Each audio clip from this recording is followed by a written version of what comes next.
ప్రభు పేరిట కూడి వచ్చిన మీకు అందరికీ వందనాలు చెల్లిస్తున్నాను. ఇటు సమయాన్ని ఇచ్చిన దేవునికి, దైవజనులకు కూడా వందనాలు. ఇవాళ కొన్ని విషయాలు బైబిల్లో నుండి చూసుకోబోతున్నాం. వాక్యంలోనికి వెళ్ళకముందు 2 మాటలు మీకు చెప్తాను. జనరల్గా మన పిల్లలు కానీ లేదా మన ఇంట్లో ఉన్నవారు కానీ బయటికి వెళ్తున్నప్పుడు మనం ఏం చెప్తాం వాళ్ళకి అని అంటే, జాగ్రత్తరా అని చెప్తాం. అంటే బయటికి వెళ్ళేవారు తిరిగి వస్తారో రాదో మనకి తెలియదు, గ్యారంటీ లేదు. కాబట్టి జాగ్రత్త అనే పదాలు మనము వాడుతూ ఉంటాం.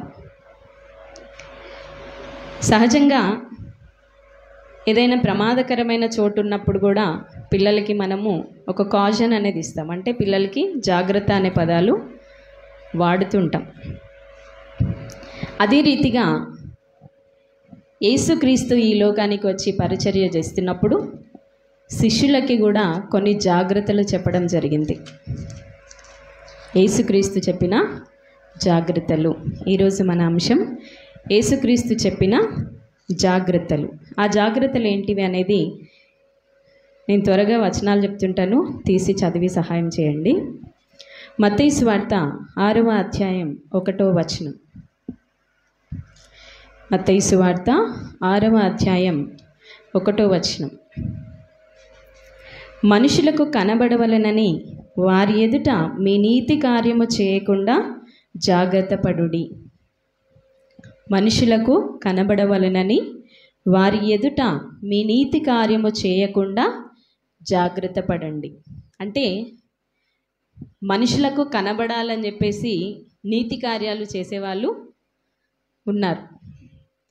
అదే రీతిగా శిష్యులకు కూడా చెప్తున్న మాట ఏంటి అంటే, మనుషులకు కనబడాలని మీ నీతి కార్యములు చేయకుండా జాగ్రత్త పడండి. అంటే తప్పిదారి ఒకవేళ చేయాల్సి వచ్చినా మర్చిపోయి మీరు చేయగలరేమో, జాగ్రత్త అనే మాట. అంటే మనం చేసే కార్యములు, అంటే మనం చేసే పనులను బట్టి మనం జాగ్రత్తగా ఉండమని అర్థం. అదే మత్తయి సువార్త 7వ అధ్యాయం 15వ వచనం చూడండి. 7:15లో అబద్ధ ప్రవక్తలను గూర్చి జాగ్రత్త పడుడి. అబద్ధ ప్రవక్తలను గూర్చి జాగ్రత్త పడండి. ప్రవచించేవారు చాలామంది ఉంటారు, అంటే బోధించేవారు చాలామంది ఉంటారు, కానీ వారు అబద్ధ బోధకులా నిజ బోధకులా అనేది మనము గ్రహించగలగాలి. అబద్ధ బోధకులను బట్టి జాగ్రత్త. అంటే వాక్యానుసారమైన మాటలు చెప్పక కట్టుకథలు చెప్తూ అనేకమైన లోకాశలు లేదా లోకంలో ఉన్న వాటిని పరిచయం చేస్తున్న వాళ్ళు కూడా ఉన్నారు. కాబట్టి అట్లాంటి వారిని గురించి కూడా జాగ్రత్త అని యేసు శిష్యులకు చెప్తా ఉన్నాడు. తర్వాత మత్తయి సువార్త 10వ అధ్యాయం 17వ వచనం.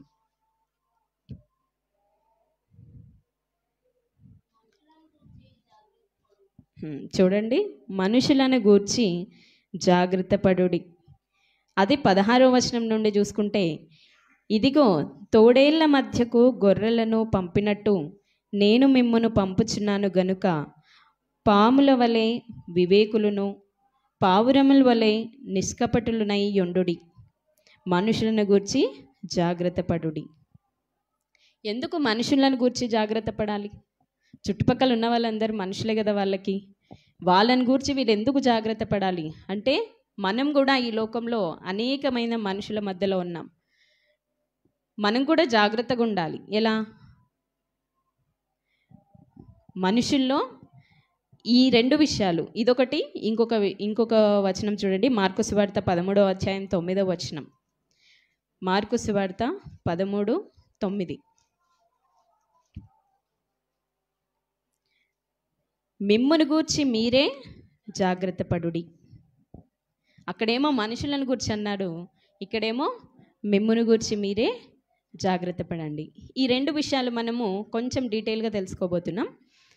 దాని తర్వాత చూడండి, ఎన్నైనా ఇప్పటికీ మనుషులకు కనబడవలనని మీ నీతి కార్యములు చేయకుండా జాగ్రత్త పడుడి. 1, అబద్ధ ప్రవక్తలను గూర్చి జాగ్రత్త పడుడి, మనుషులను గూర్చి జాగ్రత్త పడుడి, మిమ్మును గూర్చి మీరే జాగ్రత్త పడుడి. 4. ఇప్పుడు 5వది చూద్దాం. మార్కు సువార్త 12వ అధ్యాయం 38వ వచనం. మార్కు సువార్త 12వ అధ్యాయం 38వ వచనం. మరియు ఆయన వారికి బోధించుచునిట్లా నేను శాస్త్రులను గూర్చి జాగ్రత్త పడుడి. శాస్త్రులు, పరిసయ్యులు, సద్దుకయ్యులు వీళ్ళందరూ కూడా సమాజ మందిరంలో ఉన్నారు. అంటే సమాజంలో వారితో పాటు, అంటే యేసుప్రభు ఎక్కడైతే కార్యాలు చేస్తున్నాడో, యేసుప్రభు ఎక్కడైతే అద్భుతాలు చేస్తూ ఉన్నాడో ప్రజల్లో వీరు కూడా ఉండేవారు. అంటే వీరు కూడా చేసే పనులన్నీ చూసేవాళ్ళు అనమాట. కాబట్టి ఇక్కడ చెప్తున్న మాట ఏంటి అని అంటే, శాస్త్రులను గూర్చి జాగ్రత్త పడుడి. వారికి ఉన్న గుణం అంటే శాస్త్రులు అధికారం కోసం లేదా వారికి ఉన్న ఆలోచన మీతో కలిసి ఉండేలాగా ఎప్పుడు ఉండదు. వారు ప్రత్యేకంగా ఆలోచన చేస్తూ ఉంటారు, మిమ్మల్ని ఎట్లా తప్పులో పెట్టాలని చూస్తుంటారు. కాబట్టి వారిని గురించి జాగ్రత్త పడండి అని యేసు చెప్తున్నాడు. తర్వాత లూకాసు వార్త 12వ అధ్యాయం 1వ వచనం చూద్దాం. లూకాసు వార్త 12వ అధ్యాయం 1వ వచనం.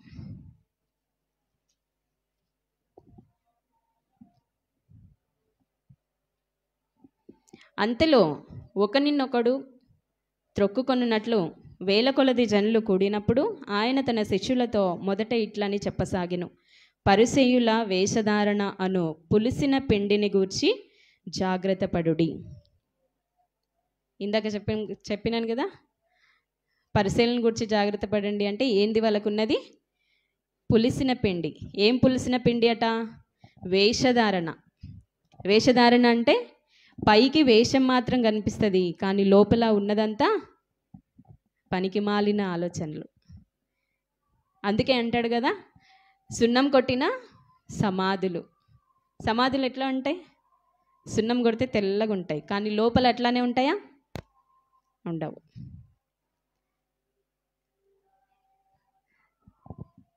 సో పరిశీలన గురించి కూడా జాగ్రత్త పడండి అని చెప్తా ఉన్నాడు. తర్వాత మార్కు సువార్త 8వ అధ్యాయం 15వ వచనం. మార్కు సువార్త 8వ అధ్యాయం 15వ వచనం. ఆయన చూచుకొనుడి, పరిసయ్యుల పులిసిన పిండిని గూర్చియు హేరోదు పులిసిన పిండిని గూర్చియు జాగ్రత్త పడుడని వారిని హెచ్చరింపగా. ఇక్కడ ఎవరు కలిసినారు? ఇంకా పరిసయ్యులతో హేరోదు. హేరోదు రాజు యొక్క ఆలోచన తెలుసు కదా మీకు. అంటే యోహానుని కూడా చంపేంత ఆలోచన, అధికారి యొక్క ఆలోచన. హేరోదు యొక్క ఆలోచన మంచిది కాదు. కాబట్టి అలాంటి పులిసిన పిండి ఎవరైనా తింటారా? పిండి పులిసిపోయిందంటే ఏం చేస్తాం? దాన్ని తీసి పారేస్తాం. అంటే అది పనికి రాదు. పనికిరాని ఆలోచనలు, పనికిరాని పద్ధతులు వీళ్ళ దగ్గర ఉన్నాయి. కాబట్టి సో అట్లాంటి వారిని గూర్చి జాగ్రత్త పడండి అని చెప్తున్నాడు. తర్వాత మత్తయి సువార్త 16వ అధ్యాయం 6వ వచనం. మత్తయి సువార్త 16వ అధ్యాయం 6వ వచనం. అప్పుడు యేసు చూచుకొనుడి, పరిసయ్యులు, సద్దుకయ్యులు జాగ్రత్త పడుడి. చూడండి, ఇక్కడ సద్దుకయ్యులు కలిసిపోయినారు. అంటే ఇదివరకు చూసిన ఆ వాక్యంలో పరిసయ్యులు హేరోదు గురించి జాగ్రత్త పడమన్నాడు. ఇక్కడ పరిసయ్యులు సద్దుకయ్యులను గురించి జాగ్రత్త పడమన్నారు. అంటే ఈ సద్దుకయ్యులకున్న ఆలోచన ఏంటి అంటే ఎప్పుడు కూడా ఎదుటి వాళ్ళని తప్పు పట్టడమే. యేసు చేసే ప్రతి పనిని కూడా, అంటే ప్రతి కార్యం ఆయన ప్రజల్లో ఏదైతే చేస్తూ ఉన్నాడో అన్నిటిని మీరు తప్పుపడుతూనే వెంబడిస్తూ ఉన్నారు. సో అలాంటి ఆలోచన ఉన్నవారు కూడా ఉంటారు. కాబట్టి జాగ్రత్త అని. ఇప్పుడు ఇవన్నీ మొత్తం పూర్తిగా 8 జాగ్రత్తలు చెప్పడం జరిగింది. అందులో ఈరోజు మనం ప్రాముఖ్యంగా చూసేవి 2. అవేంటి అంటే మనుషులను గూర్చి జాగ్రత్త పడండి. ఎందుకు ఇంత ఇంపార్టెంట్గా అంటే ఆ పాయింట్ ఎందుకు రేస్ చేసి చెప్పడం జరిగింది? మనుషుల గురించి ఎందుకు ప్రాముఖ్యంగా చెప్పడం జరిగింది? మనుషులు మనలాంటి మనుషులే కదా, మనతో పాటే ఉంటారు కదా. కానీ వారు ఎంత డేంజరో అంటే వారు మనకి ఎంత హానికరమో చెప్పడానికి ఈ జాగ్రత్త చెప్పడం జరిగింది. ఒకసారి చూద్దాం. మార్కు సువార్త 7వ అధ్యాయం 21 నుండి 23 వచనాలు చూడండి. మనుషుల్లో ఎందుకు డేంజర్ అంటే మనుషులు ఎందుకు అపాయం అనేది ఇక్కడ చెప్పడం జరిగింది. లోపల నుండి అనగా మనుషుల హృదయంలో నుండి దురాలోచనలను, జారత్వములను, దొంగతనములను, నరహత్యలను, వ్యభిచారములను, లోభములను, చెడుతనములను, కృత్రిమమును, కామ వికారమును, మత్సరమును, దేవదూషణయు, అహంభావమును, అవివేకమును వచ్చును. ఈ చెడ్డవన్నీ లోపల నుండియే బయలువెళ్ళి మనుషుని అపవిత్రపరచును. ఎందుకు మనిషిని బట్టి జాగ్రత్తగా ఉండాలట? మనిషి మనకి ఏ విధంగా హానికరం?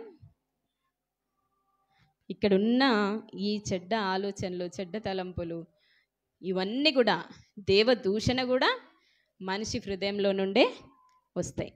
మనిషి హృదయంలో మనము చూడగలుగుతామా? చెప్పాలి. మనిషి హృదయంలో మనం చూడగలుగుతామా? చూడలేం. మనిషి పైరూపం మాత్రమే మనకు కనిపిస్తుంది. తియ్యటి మాటలు, తియ్యటి ప్రవర్తన, మన ముందు చేసే ప్రవర్తన, మన ముందు చేసే మాటలు మాత్రమే మనకు కనిపిస్తాయి. కానీ లోపల ఉండే ప్రతి ఆలోచన, నీ మనసులో, నీ హృదయంలో ఉన్న ప్రతి ఆలోచన దేవునికి తెలుసు. అందుకే ఏమన్నాడు తెలుసా యేసుక్రీస్తు? ప్రత్యేకంగా మనుషులను గూర్చి జాగ్రత్త పడండి. అంటే మీ చుట్టుపక్కల మీతో పాటే ఉంటారు మనుషులు, కానీ మిమ్మల్ని మోసం చేసేంత వరకు మీకు వాళ్ళ గురించి తెలియదు. కాబట్టి వారిని గురించి జాగ్రత్త పడమని. తర్వాత మిమ్మును గూర్చి మీరే జాగ్రత్త పడమని ఉంది. మిమ్మును గూర్చి మీరే జాగ్రత్త పడాలి అంటే ఈ మనిషిని గురించి చెప్పినవన్నీ ఒకవేళ మనలో ఉన్నాయనుకోండి, అప్పుడు మనం కూడా ఈ ప్రపంచానికి హానికరమే కదా. ఇవన్నీ మనలో ఉండకుండా మనం జాగ్రత్తగా ఎప్పుడైతే చూసుకుంటామో అప్పుడు మనం దేవునికి దగ్గర అవ్వడం జరుగుతుంది.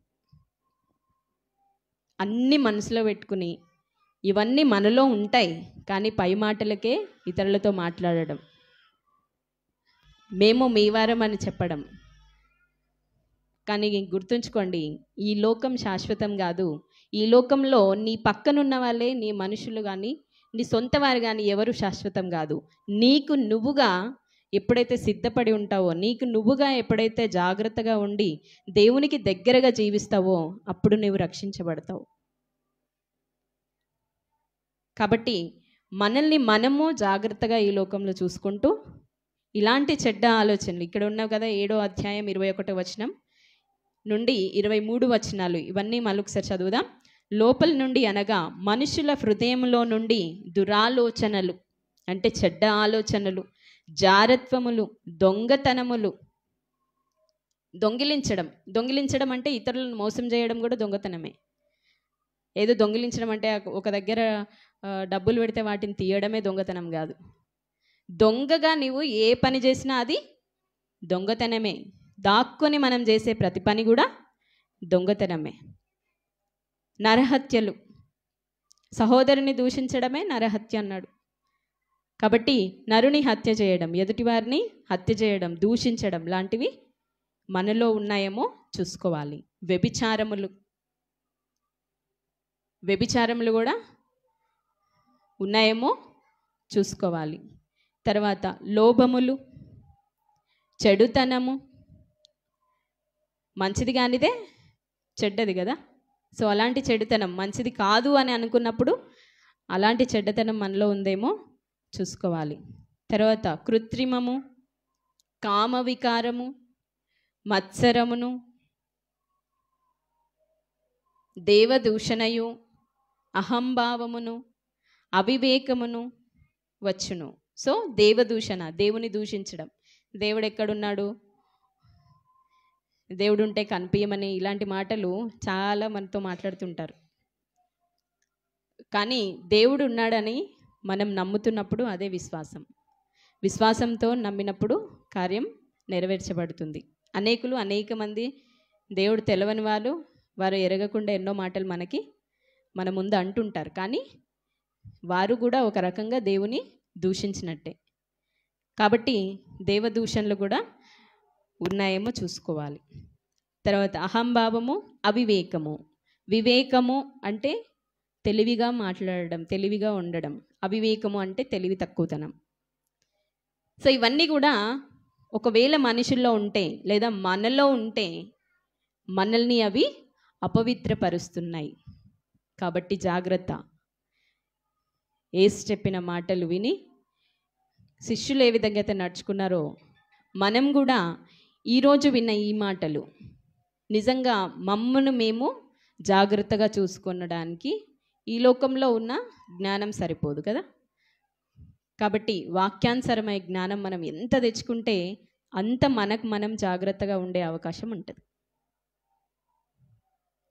కాబట్టి మనుషులను గురించి జాగ్రత్త పడాలి, మనము జాగ్రత్తగా ఉంటూ దేవుని పనిలో కొనసాగాలని కోరుతూ ముగిస్తున్నాను.